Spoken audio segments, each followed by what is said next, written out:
Shalom. Bagaimana nih kabarnya? Pasti sangat luar biasa ya.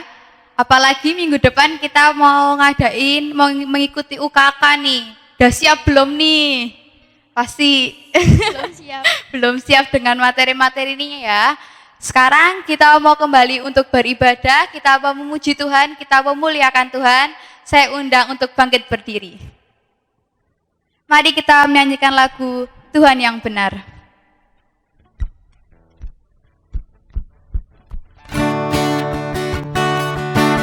Boleh sambil tepuk tangan ya.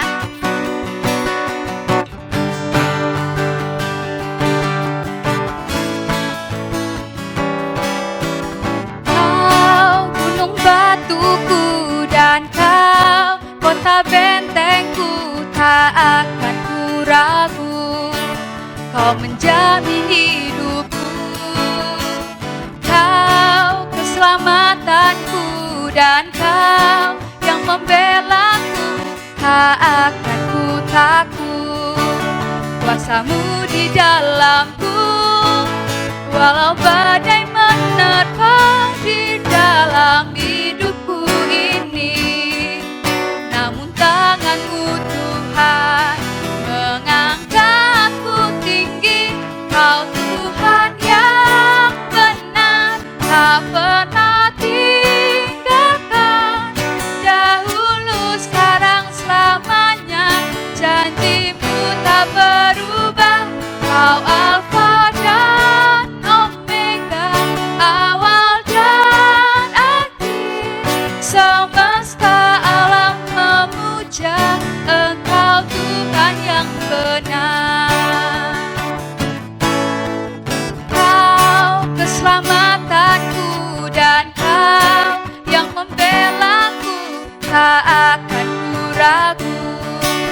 Kuasamu di dalamku, walau badai menerpa di dalam hidupku ini, namun tanganmu Tuhan mengangkatku tinggi.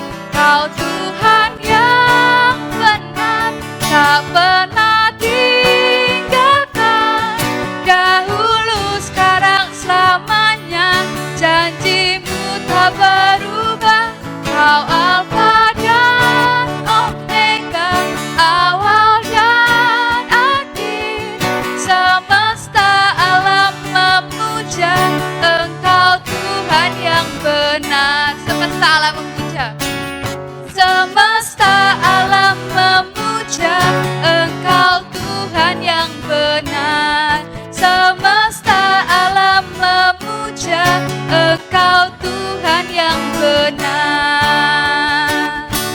Yeay, terberkati ya. Mesti sudah ceria lagi. Sekarang kita mau kembali untuk memuji Tuhan lagi. Kita mau bersungguh-sungguh, kita mau mendekatkan diri lagi sama Tuhan.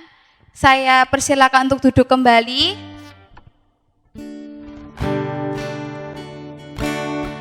Mari saudara, kita berkumpul lagi, kita bersatu lagi dalam Tuhan. Kita tinggalkan semua beban apa yang kita rasakan selama seminggu ini. Kita persiapkan diri kita meminta sama Tuhan untuk biar Tuhan memberkati kita saat kita menghadapi UKK besok Senin sampai 1 minggu ke depan itu. Kita percayakan sama Tuhan, kita andalkan Tuhan. Kita percaya bahwa Tuhan akan memberikan jalan, Tuhan akan membantu kita untuk bisa mengerjakan setiap soal-soal yang akan kita kerjakan. Andalkan Tuhan dalam segala apapun yang kalian lakukan.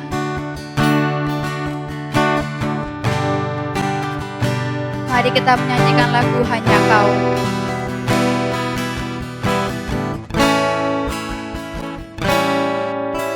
Kau telah buktikan cintamu padaku.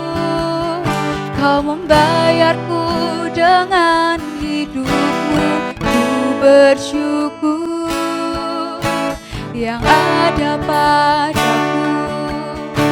Semuanya milikmu, ku persembahkan seluruh hidupku di mesbamu.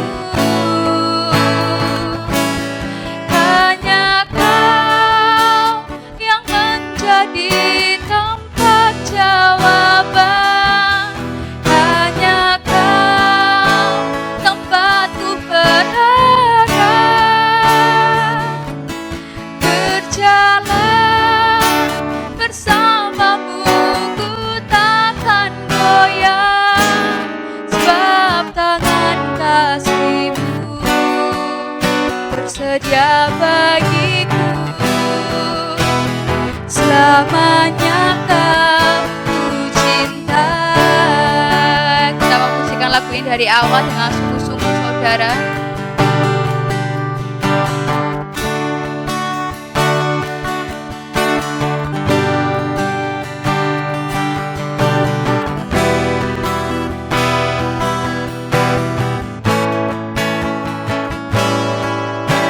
Kau telah buktikan cintamu padaku. Kau membayarku dengan hidupmu. Ku bersyukur yang ada padamu. Semuanya milikmu. Ku persembahkan seluruh hidupku di mezbamu.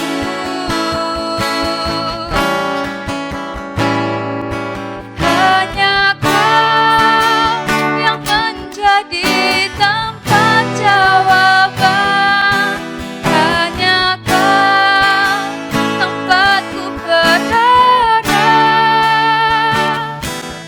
Berjalan bersamamu ku takkan goyang. Sebab tangan kasih-Mu tersedia bagiku. Selamanya kau ku cinta. Oh Tuhan, kami mengucap syukur. Kami tinggikan Engkau. Haleluya. Sekarang kita mau mendengarkan firman. Mari doa untuk firman saya hantarkan. Tuhan Allah Bapa kami yang bertata di kerajaan surga yang mulia. Bapa, terima kasih untuk setiap penyertaan-Mu sampai pada saat ini. Terima kasih untuk setiap campur tangan-Mu Yesus. Terima kasih untuk setiap berkat-Mu yang melimpah ke dalam hidup kami Tuhan. Tuhan, sekarang kami akan mendengarkan firman-Mu. Kami akan memulai ibadah ini. Semoga firman yang diberikan bisa kami terapkan dalam kehidupan kami sehari-hari Yesus. Bisa menjadi berkat buat sesama kami ya Bapa. Tuhan berkatilah pembicara kami Tuhan. Tuhan sertai apa yang Dia berikan, apa yang Dia sampaikan bisa kami terima dengan hati kami Tuhan. Dan bisa terus lebih dekat kepadamu saja Yesus. Terima kasih Bapa, ampunilah segala dosa dan kesalahan kami. Dalam nama Tuhan Yesus, haleluya, amin. Halo, shalom semuanya. Shalom. Iya, salam juga yang di rumah. Gimana? Liburannya asik enggak? Nggak asik? Tidak. Kegiatannya enggak ada? Nggak ada. Olahraga? Tidak. Aduh. Terus ngapain tuh ya liburan panjang padahal lo ya? Pernah enggak dengar istilah sedentary? Belum. Belum pernah. Oke. Hari ini kita mau bicara tentang faithful fitness ya. Nah, balik lagi ke tadi. Kita bicara berdasar data riset dulu. Berdasar riset kesehatan dasar tahun 2013 itu anak usia 10 sampai 14 itu wow, ada 42 sampai 67% pola kegiatannya, gaya hidupnya itu hanya sedentary. Apa itu? Suka menetap. Duduknya enggak pernah pindah-pindah. Alias mager. Itulah. Kayak kalian ini berarti ya. Liburan panjang cuman duduk diam saja. Itu. Ya iya sih. Apa namanya? Gadget. Kemajuan teknologi sangat berkontribusi. Benar enggak? Betul. Dengan gadget kalian bisa apa saja. Pesan makanan tinggal ketik diantar ya. Delivery makanan, delivery belanja, mama itu antar jemput. Say hello lewat video call juga. Belajar sekarang lewat HP. Ngegame sudah pasti banget itu. Ya. Nonton drakor, siapa yang suka? Wah, yang itu ngacung, drakor nomor 1. Kalau kita bandingkan zaman dulu itu semua orang hampir dalam semua kegiatan itu mereka harus gerak, mereka harus jalan. Mau belanja ya ke pasar, jalan dulu jauh baru nanti dapat barangnya. Mau anjang sana ya harus jalan ke sana. Kalau sekarang, halo Mbak, gimana kabarnya gitu tok udah bisa. Terus tadi yang suka nonton drakor, kita bisa nonton film, bisa nonton konser lewat HP. Kalau zaman dulu, kalian belum pernah ya? Mau nonton film aja harus pergi ke lapangan. Ngapain coba? Layar tancep. Itu zaman dulu. Ngegame, orang dulu gamenya banyak sekali dan semuanya pakai gerakan. Kalau sekarang ngegame ya cuman jempol sama ininya aja yang gerak ya. Nah, masyarakat sekarang itu cenderung mengabaikan bahayanya itu. Padahal bahayanya banyak banget loh. Orang kalau kurang gerak, bahayanya itu di kesehatan apa aja coba? Bisa sebutin? Kalau kurang gerak, ya jelas nggak sehat ya. Akibatnya ya bagi kesehatan itu khususnya komplikasi terhadap berbagai penyakit yang tidak menular. Contohnya apa? Obesitas, hipertensi, diabetes, gangguan jantung di usia muda. Karena apa? Ya kerjanya tadi di rumah cuman diem, makan, duduk, tidur, nonton, nggak ada yang lainnya. Secara psikolog ini menyebabkan gangguan kecemasan, bikin orang nggak pede. Terus menghambat kemampuan bersosialisasi. Sebaliknya, kalau latihan fisik yang teratur itu akan merangsang, meningkatkan sirkulasi dan oksigenasi darah ke otak.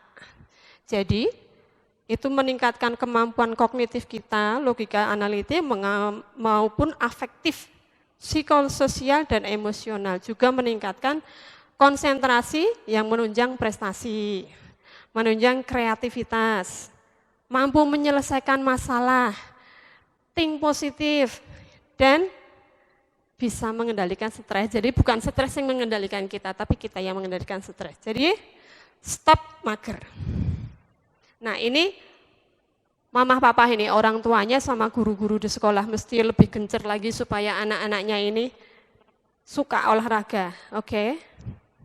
WHO aja nganjurkan kita olahraga itu minimal 150 menit per minggu. Kalian? Halo? Nggak perlu yang berat-berat, nggak perlu yang kayak tinju. Kalian bisa olahraga yang ringan-ringan saja, bantu-bantu orang yang di rumah, bersih-bersih kayak gitu kita bisa. Nah, sekarang kita ngomongin faithful fitness, tapi di ibadah, aneh nggak sih? Aneh ya? Pertanyaannya sekarang hubungannya apa gitu loh, antara iman dan olahraga. Katanya kalau sehat tubuh itu akan mempengaruhi kehidupan manusia secara utuh termasuk ibadah. Kalau tubuh kita sehat, kita akan beribadah juga dengan semangat, dengan nyaman. Ya. Jadi kalau kita menghayati tubuh kita itu adalah anugerah dari Tuhan, kita pasti yakin dong, kita harus menjaga tubuh kita, merawat tubuh kita dengan sebaik-baiknya.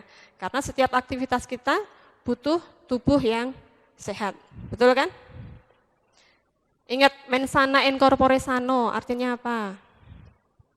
Dalam tubuh yang sehat, terdapat jiwa yang kuat, betul sekali.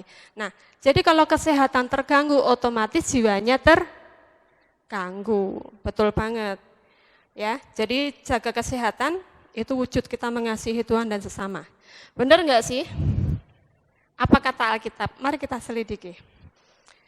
Kita mau baca 1 Timotius 4 ayatnya 7b sampai dengan 10 ya. Oke, Mbak ini mau bacakan. Yang 7b, latihlah dirimu beribadah. Latihan badani terbatas gunanya. Tetapi ibadah itu berguna dalam segala hal. Karena mengandung janji baik untuk hidup ini maupun untuk hidup yang akan datang.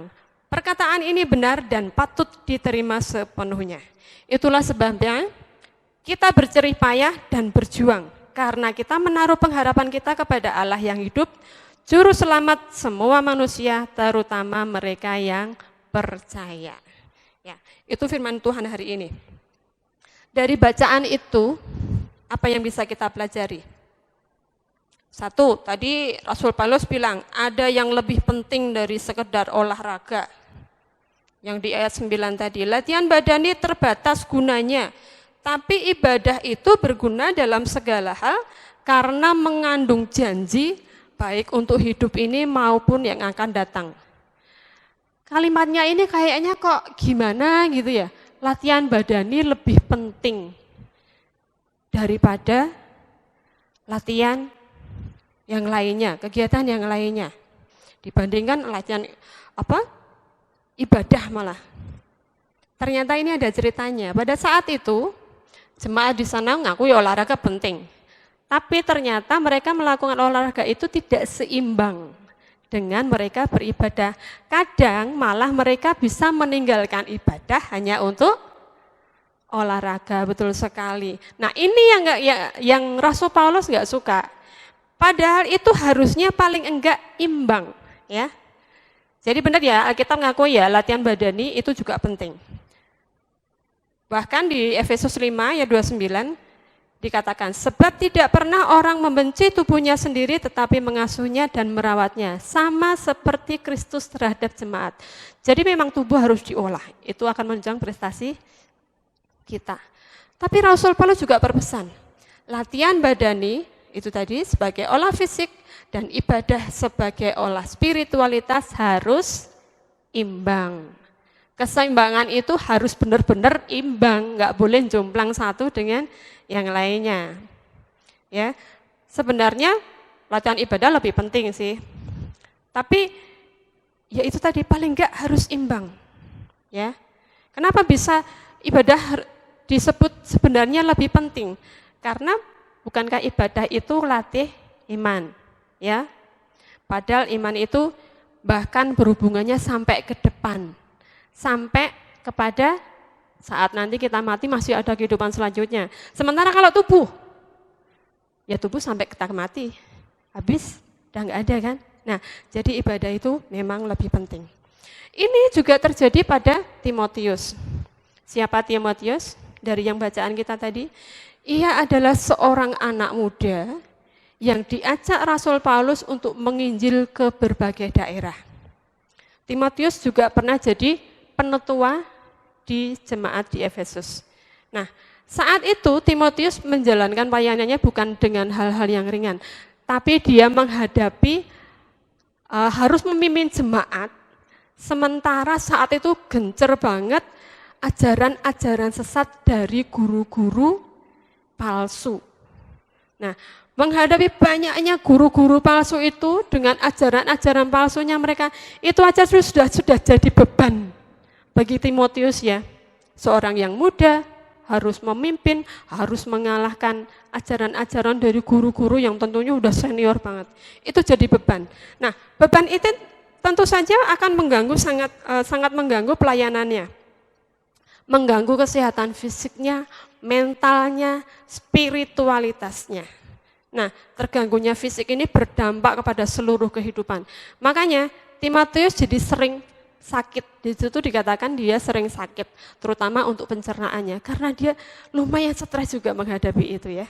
Nah, makanya Rasul Paulus juga menyarankan dia bahwa dia juga harus selain menjaga tubuhnya supaya bugar, dia juga menyarankan supaya dia menjaga pola makannya. Itu disebutkan nanti dibaca di ayatnya yang Timotius 5 ayatnya 23 ya. Jadi jangan lagi minum air saja, tapi tambahkan juga anggur sedikit. Berhubung pencernaanmu terganggu dan tubuhmu sering lemah. Jadi tetap harus jaga pola.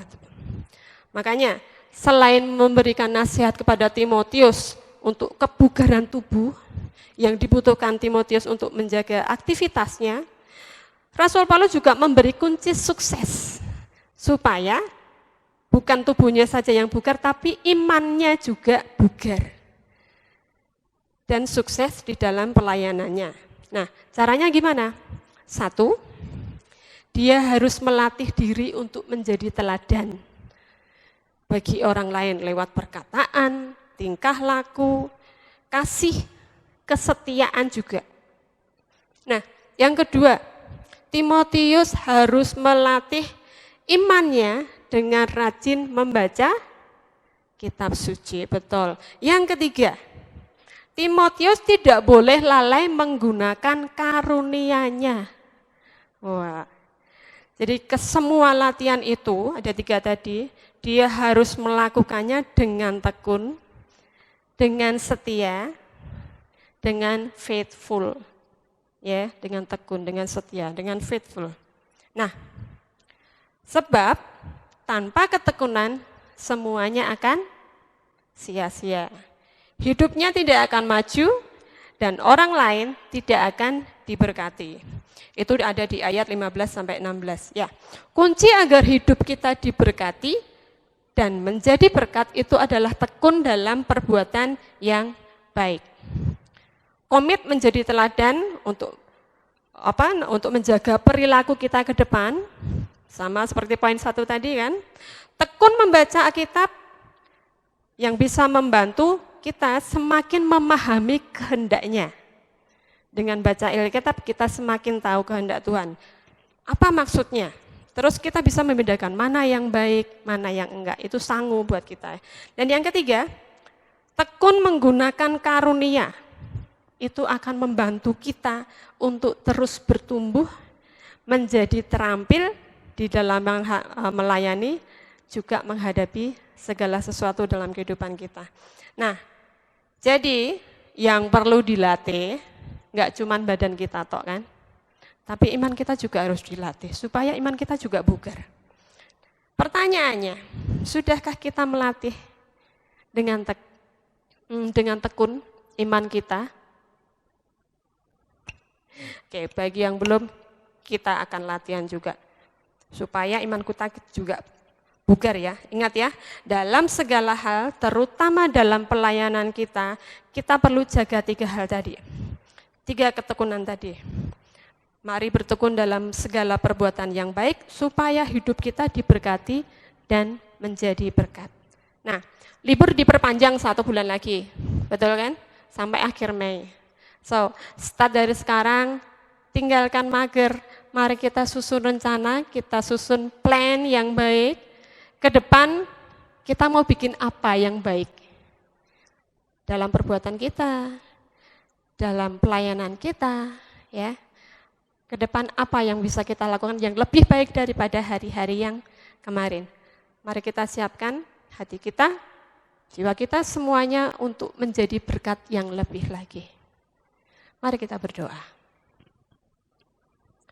Bapa, kami bersyukur Engkau telah ingatkan kami supaya kami tidak hanya bermalas-malasan saja, tapi kami boleh mulai untuk menghargai tubuh kami sebagai karunia-Mu, menjaga tubuh ini supaya kami boleh lebih lagi berguna bagi orang-orang di sekitar kami, dan lebih lagi kami boleh menjaga iman kami supaya juga bugar, sehingga kami bersemangat lagi di dalam melayani Engkau. Terima kasih Tuhan, berkati kami untuk juga belajar tentang ketiga ketekunan tadi. Mampukan kami Tuhan, dan mampukan kami tetap bertahan di tengah serangan COVID ini. Kami boleh menjaga diri kami, imun kami dengan sebaik-baiknya, dan bahkan mampukan kami untuk juga menguatkan orang-orang di sekitar kami. Terima kasih Tuhan Yesus, ampuni segenap dosa-dosa kami, dan hanya di dalam nama Tuhan Yesus Kristus kami berdoa, kami semuanya mengucap syukur. Haleluya. Amin. Puji Tuhan ya, terberkati oleh firman-Nya.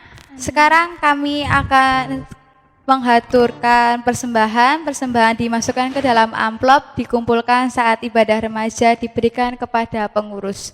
Mari kita menyanyikan lagu Taburlah.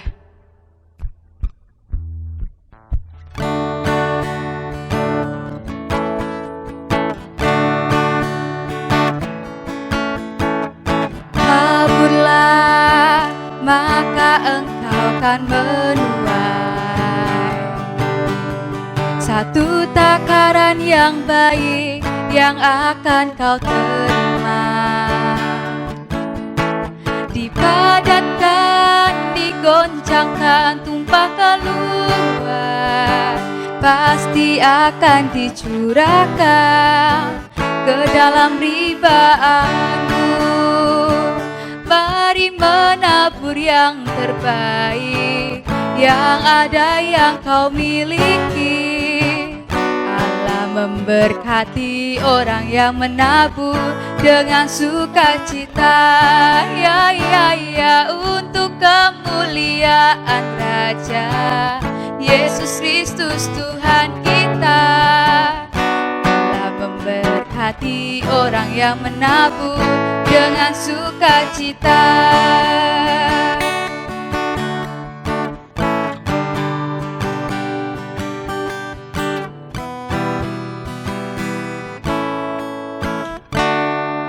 Sekarang saya undang untuk bangkit berdiri untuk pengakuan iman rasuli. Pengakuan iman rasuli dimulai. Aku percaya kepada Allah Bapa yang Maha Kuasa, Khalik langit dan bumi, dan kepada Yesus Kristus anaknya yang tunggal Tuhan kita, yang dikandung daripada Roh Kudus, lahir dari anak darah Maria, yang menderita di bawah pemerintahan Pontius Pilatus, disalibkan, mati dan dikuburkan, turun ke dalam kerajaan maut. Pada hari yang ketiga, bangkit pula dari antara orang mati, naik ke surga, duduk di sebelah kanan Allah Bapa yang Maha Kuasa, dan akan datang dari sana untuk menghakimi orang yang hidup dan yang mati. Aku percaya kepada Roh Kudus, gereja yang kudus dan am, persekutuan orang kudus, pengampunan dosa, kebangkitan daging, dan hidup yang kekal. Dipersilakan duduk kembali. Doa syafaat saya hantarkan. Tuhan Allah Bapa kami yang bertata di kerajaan surga yang maha mulia, terima kasih atas berkat-Mu pada malam hari ini Bapa. Engkau telah memberkati kami dari awal, pertengahan, hingga akhir. Sekarang kami mau berdoa untuk bangsa dan negara kami Tuhan, bangsa Indonesia. Berkatilah pemerintahannya Tuhan, berkatilah presidennya dan juga jajaran-jajarannya. Berkatilah mereka yang sudah membantu mencegah penularan virus corona Tuhan. Dan juga berkatilah kota Solo Tuhan, pulihkanlah kota Solo. Semoga wabah corona cepat berakhir dan kami semua dapat beraktivitas seperti semula Bapa. Dan juga berkatilah gereja kami tercinta GKJ Nusuan. Berkatilah jemaat-jemaat-Mu Tuhan, berkatilah anak-anak-Mu Tuhan. Semoga kami semua dapat beribadah seperti sedia kala. Inilah doa anak-anak-Mu, ampunilah segala dosa dan kesalahan kami. Dan juga kami berdoa seperti yang Engkau ajarkan. Bapa kami yang ada di surga, dikuduskanlah nama-Mu, datanglah kerajaan-Mu, jadilah kehendak-Mu di bumi seperti di surga. Berikanlah kami pada hari ini makanan kami yang secukupnya, dan ampunilah kami akan kesalahan kami, seperti kami juga mengampuni orang yang bersalah kepada kami. Dan janganlah membawa kami ke dalam pencobaan, tetapi lepaskanlah kami daripada yang jahat, karena Engkaulah yang punya kerajaan, dan kuasa, dan kemuliaan, sampai selama-lamanya. Amin. Puji Tuhan, ibadah kita sudah berakhir. Semoga terberkati oleh firman-Nya, oleh pujiannya. Sampai jumpa lagi.